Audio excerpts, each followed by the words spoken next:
Amém. Abra a tua Bíblia em 2 Coríntios, capítulo 5, verso 16 e 17. A palavra de Deus fala assim: assim que daqui por diante a ninguém conhecemos segundo a carne. Veja só o que diz o texto.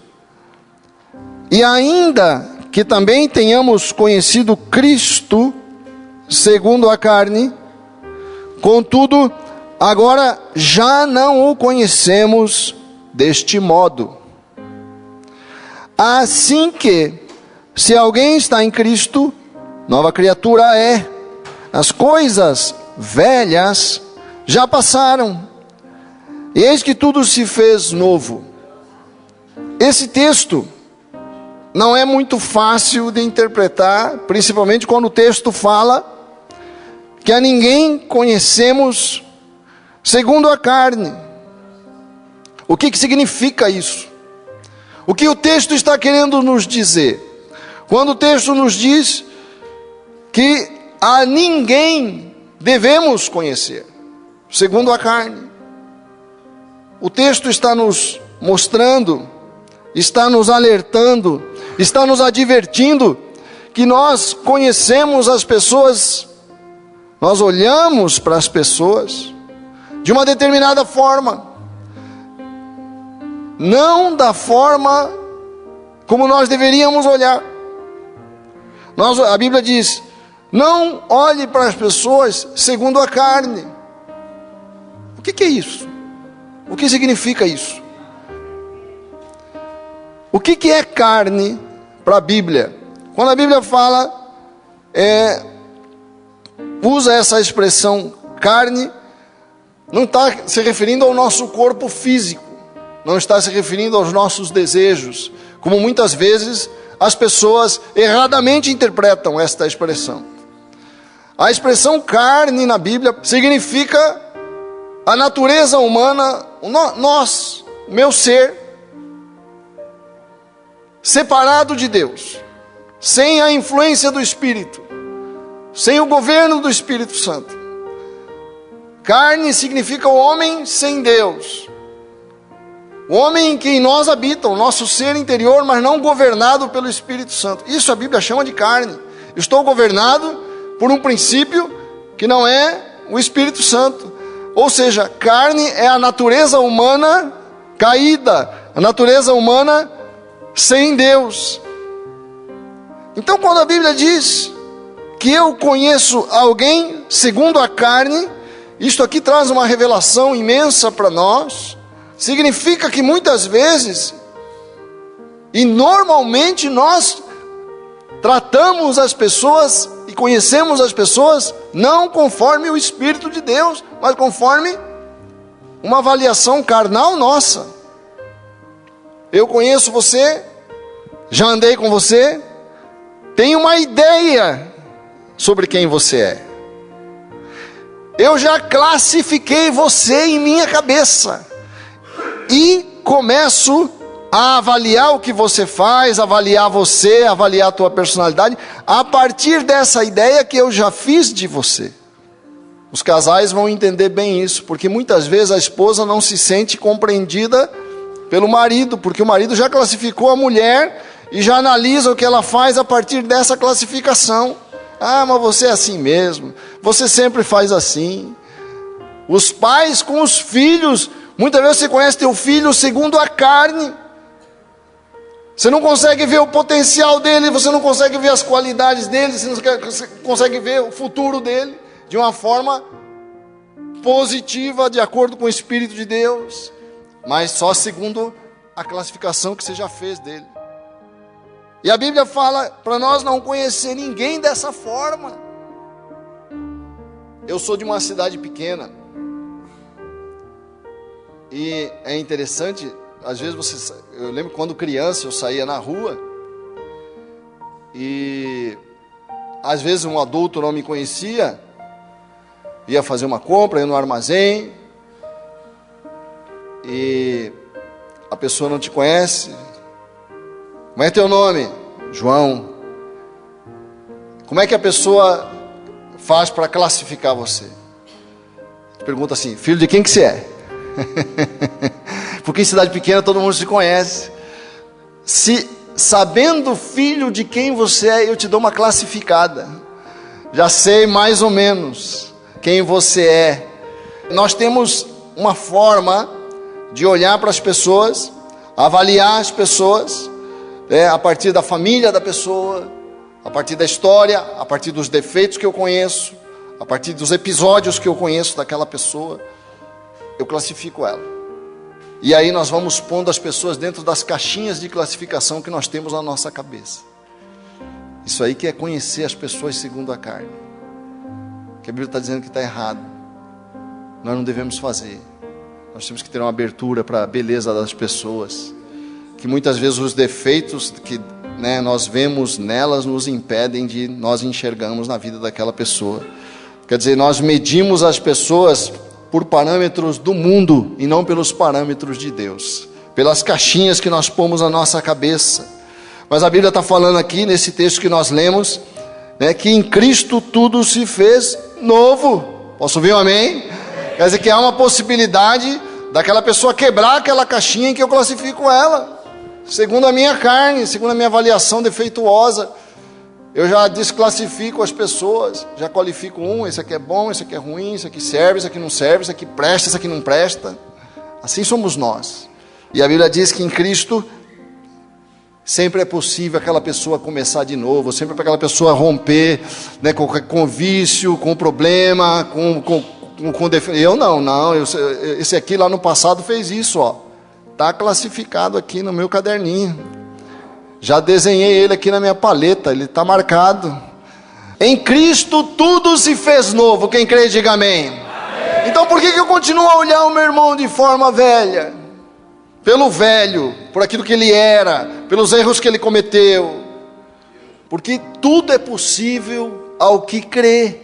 Então quando a Bíblia fala em tudo se fez novo, é que tudo é possível que ele mude, é possível que ele seja transformado, é possível que ele alcance uma mudança. E outra coisa, as pessoas querem pôr a gente na caixinha com que eles nos veem, Um dia eu estava conversando com não posso fazer isso porque fulano vai pensar, por que você não faz tal coisa? Não, mas aí fulano vai se sentir. Eu falei assim, então fulano, a maneira como fulano vê a vida, está determinando o que você vai fazer e o que você não vai fazer? A maneira como fulano vê você é a maneira como você vai reagir na vida? Mas não posso fazer isso porque fulano pode ficar chateado. Não. Chateado por quê? Então são os outros que determinam como você vai fazer as coisas? Eu não posso fazer isso porque o que vão pensar de mim? Não é o que vão pensar de você que vai determinar o que você vai ser e o que você vai fazer. E as pessoas querem isso mesmo, querem que você fique aí no teu lugar, que você não cresça, que você não incomode, que você permaneça aí no teu cantinho.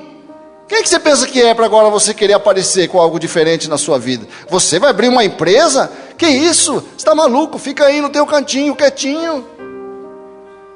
Não tenha sucesso não, que se o teu sucesso vai me incomodar. Se você fizer sucesso, você vai mostrar que eu também podia fazer e eu estou aqui nessa mediocridade. Fizeram isso com Jesus. Você acha que vão fazer conosco? Vamos abrir lá em Mateus capítulo 13. Mateus capítulo 13. A Bíblia fala assim, falando de Jesus, Jesus vai a Nazaré, que era a cidade dele. Jesus chega na sua cidade. Jesus já era uma personalidade em Israel, já tinha feito os milagres, maravilhas, e volta para a cidade dele. E diz no verso 24 aqui, 54 do capítulo 13, e chegando à sua pátria, ensinava-os na sinagoga deles, de sorte que se maravilhavam. E diziam, de onde veio a sabedoria e essas maravilhas?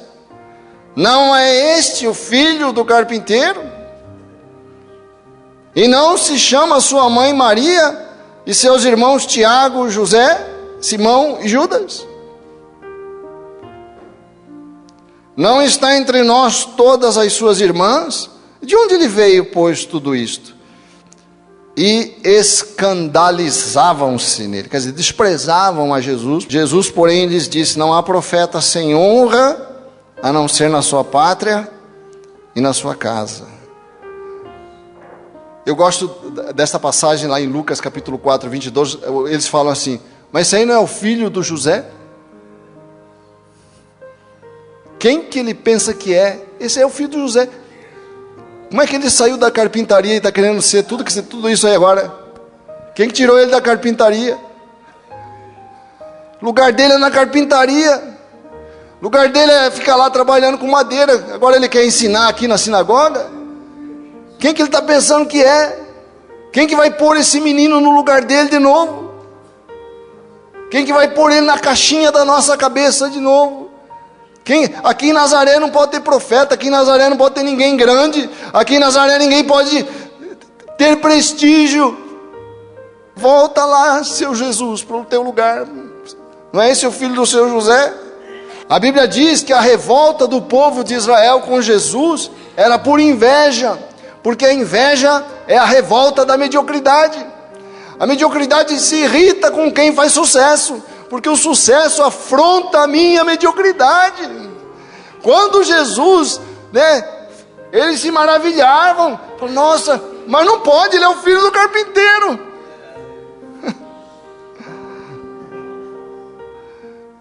Nós enxergamos ele como filho do carpinteiro, ele não pode ter a ousadia de querer ser uma coisa diferente. Quantas vezes a maneira como a tua família vê você limita você? Quantas vezes as palavras que você recebeu, que você vai ser isso, que você vai ser aquilo, mantém você, fica aí onde você está. Não é esse o filho do seu José, ali da carpintaria? E eles estavam com os olhos fechados, porque estavam vendo Jesus segundo a carne. Eu posso ver Jesus como filho do carpinteiro, ou posso ver como o Rei da Glória, o Filho do Deus vivo. Essa maneira, e Paulo fala que nós não podemos olhar para Jesus dessa forma, e nem para o meu irmão. E é o que nós fazemos, nós classificamos as pessoas, muitas vezes, segundo os episódios negativos que aquela pessoa teve na vida. Esse é o que faliu, esse aí é o que adulterou, esse aí é o que não deu certo no casamento. Esse aí é aquele que era drogado. A Bíblia fala: eis que tudo se fez novo, em Cristo nova criatura nós somos. As pessoas mudam, as pessoas crescem, graças a Deus, e nós temos que ter olhos generosos para olhar as pessoas. É claro que nós não vamos deixar de pôr limites nas pessoas que abusam. Eu sempre faço essa ressalva, porque não falta aquela pessoa que gosta de abusar. O fato da pessoa ter se convertido não impede, muitas vezes, de alguns irmãos de permanecerem, às vezes se valendo disso para abusar na igreja. Em nome de Jesus isso não vai acontecer conosco. Mas eu não posso classificar as pessoas segundo os problemas que elas deram no passado. E o mundo gosta de olhar as pessoas dessa forma. Uma classificação que eu já tenho na minha cabeça sobre você. E ai de você se você quiser ser diferente. A Bíblia fala que levaram ele para jogar ele do penhasco. Queriam matar ele porque ele quis sair fora, porque ele não era mais o filho do carpinteiro. Ele ousou ser mais do que o filho do carpinteiro. Ele ousou ser mais que a família dele. Muitas vezes a nossa história familiar coloca um limite para nós, e nós ficamos limitados pela história da nossa família. Todo mundo fracassou na minha família, eu tenho que fracassar também, e aí eu vou boicotando meu sucesso. É uma coisa incrível, uma coisa psicológica na vida do homem. Jesus teve coragem de ir além do pai, além da mãe.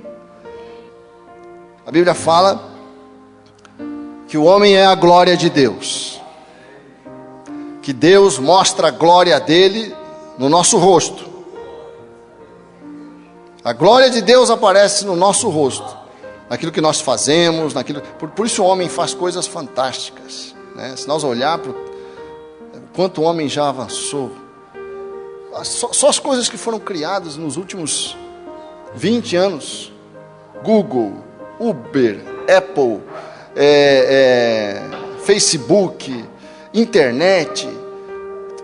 Há pouco tempo o homem criou tudo isso. Telefone celular, coisas fantásticas. O homem é a glória de Deus.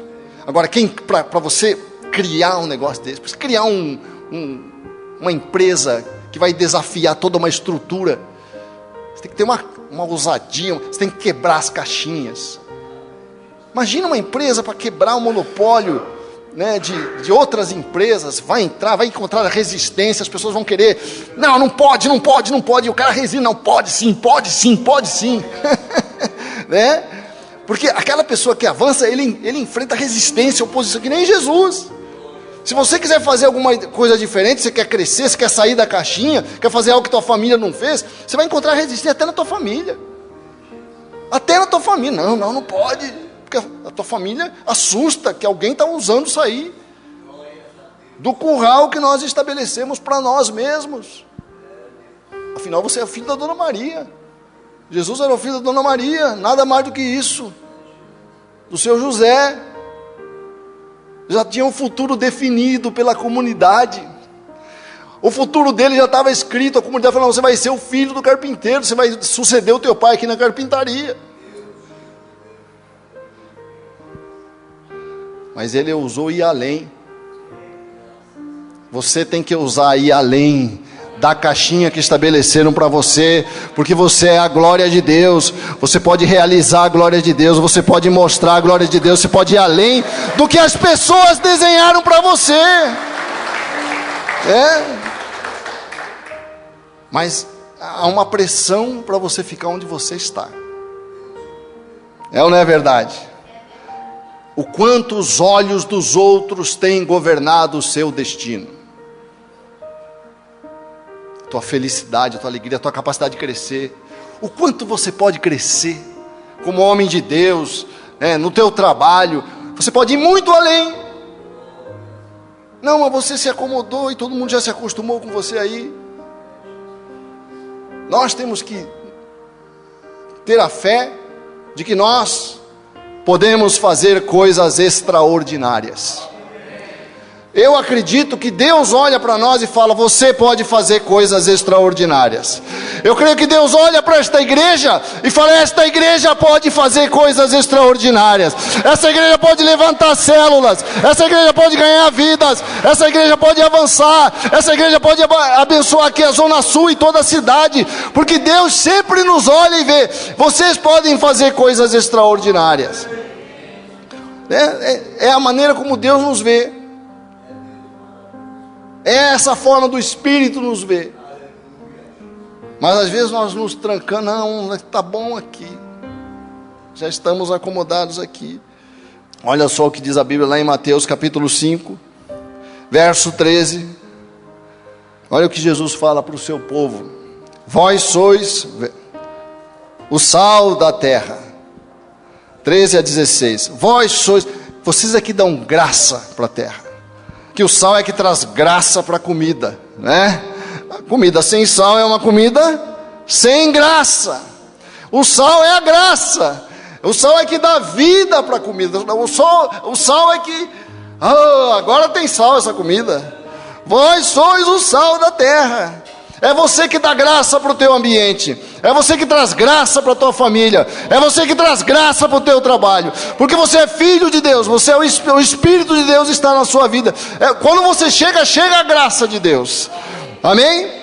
Mas se o sal for insípido, com que se há de salgar? Quem é que torna o sal insípido? Para nada mais, olha só que palavra dura, para nada mais presta, senão para se lançar fora e ser pisado pelos homens. Vós sois a luz do mundo. Quando você chega, a verdade de Deus chega com você. Está todo mundo falando bobagem, você não fala nada, mas tem pergunta, fala, eu acho isso. Você fala, a verdade, você carrega a verdade de Deus. Vós sois a luz do mundo. Não se pode esconder uma cidade edificada sobre um monte. Você sabe que quando os Estados Unidos foi fundado, os ingleses, quando aportaram nos Estados Unidos, no estado hoje de Massachusetts, um navio chamado Arbella, o líder da caravana era um pastor. Antes deles descerem, ele falou: agora nós chegamos, vamos reunir aqui, vamos fazer um culto antes de entrar lá. Ele fez um culto e a palavra que ele pregou existe até hoje. E o nome da palavra que ele pregou é uma cidade edificada sobre o monte. Nós vamos entrar nessa terra.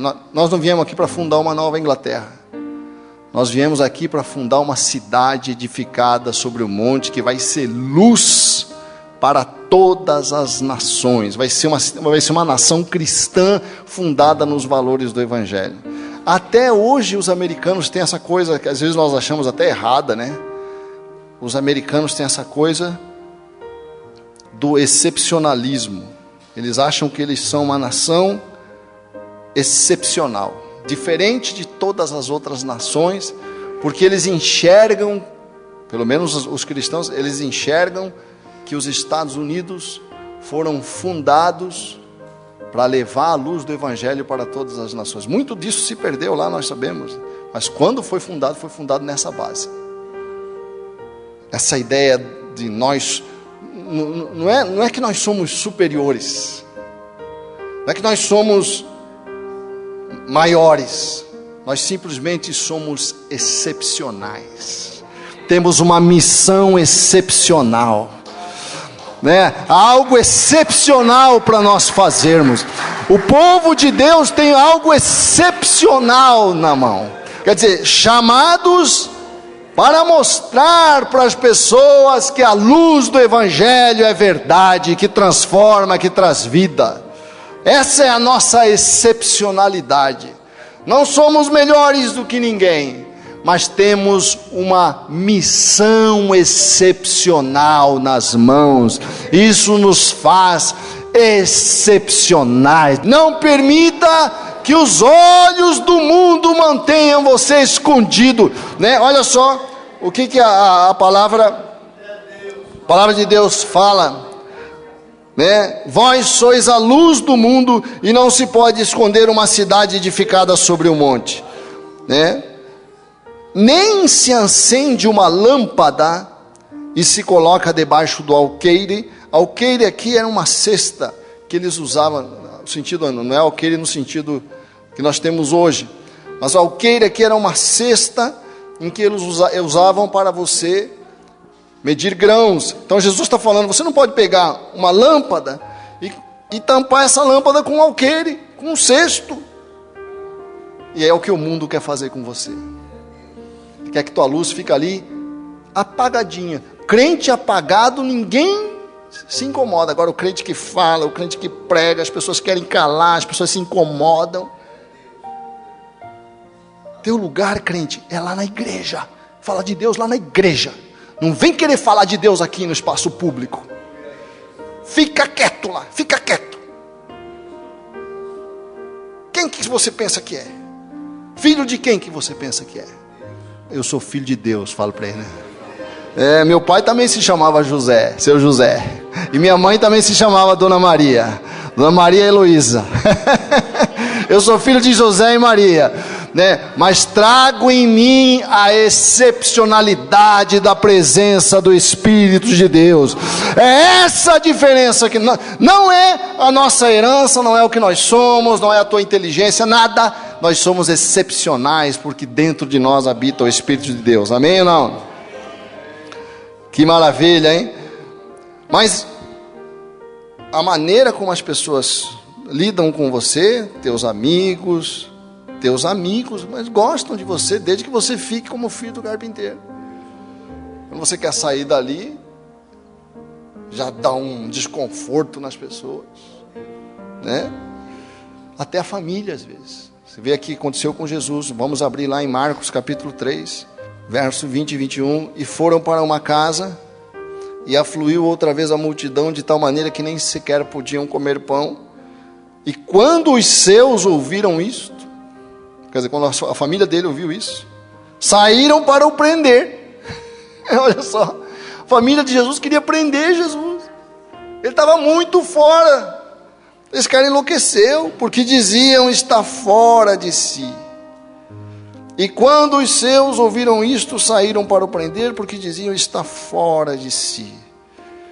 Então, sempre tem uma pressão para você voltar para o seu lugarzinho, meu irmão. Sempre tem uma pressão, quando você quer crescer, para você voltar no lugar que eles acham que você merece. Agora, é duro quebrar essa pressão, porque muitas vezes eu aprendi a olhar para mim como os outros olham para mim. Então eu aprendi, que nem aquele irmão que eu falei, aprendeu a se classificar como ele é classificado pelos outros. E é tão difícil quebrar isso dentro de nós. Por isso que nós temos que começar a declarar que nós somos a glória de Deus. Não por arrogância, porque a Bíblia fala que no meu rosto eu trago a glória de Deus, que eu tenho uma capacidade para realizar coisas extraordinárias, porque em mim habita a glória de Deus. Nós como igreja temos que ter essa fé, essa confiança. Vamos ser igreja, vamos fazer as coisas juntos, vamos nos reunir como o povo de Deus, e vamos fazer juntos coisas extraordinárias, porque sozinhos nós não conseguiremos fazer. Você ouviu um amém? Amém. E para terminar, queridos, eu queria dizer que a palavra excepcional está ligada à palavra exceto, que significa fora isso, não eu, salvo eu, exceto você, exceto eu. A palavra excepcional está ligada à palavra exceto, exceto eu. Exceto é isso, não cabe, eu não entro nessa caixinha, eu estou fora. Todo mundo já adulterou, exceto eu. Todo mundo desiste, exceto eu. Todo mundo se vinga quando é ofendido. Aí você fala assim: exceto eu, porque sou filho de Deus. Amém ou não? Todo mundo mente para se dar bem. Aí você fala assim: exceto eu. Fala assim: exceto eu. Amém? Exceto eu. Aleluia. Todo mundo é malicioso, todo mundo tem um pouco de malícia. Levanta a tua mão e fala: exceto eu. Aleluia. Todo mundo retrocede. Levanta a tua mão e fala: exceto eu. Aleluia. Hoje ninguém mais tem fé. Levanta a tua mão e fala: exceto eu. Hoje as pessoas não acreditam mais em Deus. Levanta a tua mão: exceto eu. Fala assim: exceto eu. Eu sou excepcional. Eu sou filho de Deus. Eu creio em santidade. Eu creio na pureza. Eu creio na sinceridade. Eu creio na dignidade. Eu creio que eu posso avançar em nome de Jesus. Posso ouvir um amém? Todo mundo desiste. Fala assim: exceto eu. Aleluia. Somos filhos da luz, filhos de um Deus vivo. Não somos melhores do que ninguém, apenas seguimos a um Deus que é melhor do que tudo que existe. Melhor é Deus. Mas você se acha melhor do que os outros? Não acho, mas meus olhos estão postos naquele que só é bom. Bom só há um que é Deus, meus olhos estão nele. Enquanto ali estiver nos meus olhos, eu serei excepcional. Quando eu tirar os meus olhos dali, eu perderei tudo que sou e tudo que tenho, e não serei mais nada. Mas enquanto os meus olhos estiverem postos no Deus de Israel, eu serei excepcional. Enquanto os olhos desta igreja estiverem postos naquele que só é bom, nós seremos excepcionais em nome de Jesus. Aleluia. Antes de eu falar, tu cantava sobre mim. Tu tens sido tão bom pra mim. Antes de eu respirar, sopraste tua vida em mim. Tu tens sido tão bom pra mim. Oh, impressionante.